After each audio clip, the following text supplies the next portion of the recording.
सावन मास के हर मंगलवार को मंगला गौरी व्रत रखते हैं।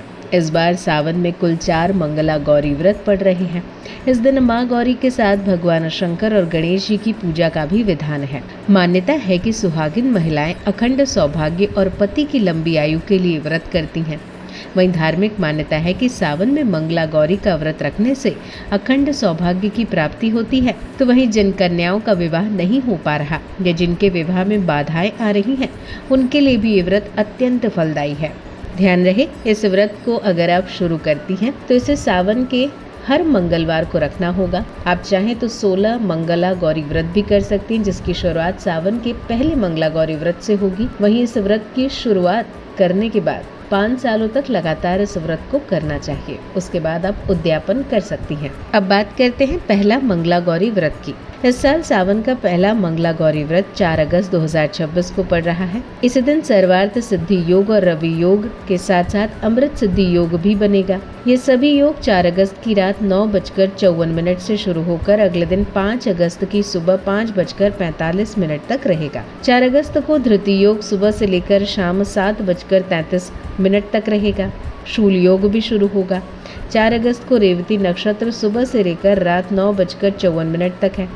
इसके बाद अश्विनी नक्षत्र शुरू होगा। ये सभी योग पहले मंगला गौरी व्रत को और खास बनाते हैं। दूसरा मंगला गौरी व्रत 11 अगस्त को पड़ रहा है। वहीं तीसरा 18 तो चौथा 25 अगस्त को पड़ेगा।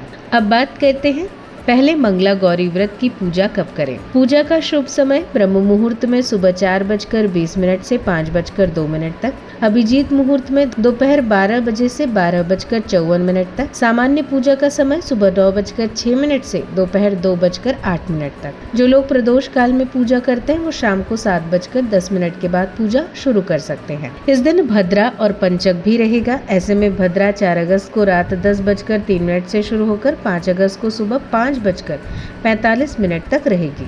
वहीं चोर पंचक भी सुबह 5:44 से शुरू होकर रात 9:54 तक रहेगा। मंगला गौरी व्रत के दिन सबसे पहले सुबह जल्दी उठकर स्नान आदि से निवृत्त होकर व्रत या पूजा का संकल्प लें। साफ सुथरे कपड़े पहनकर पूजा स्थल की साफ सफाई करें। इस दिन भगवान शंकर और गणेश जी की भी पूजा करें।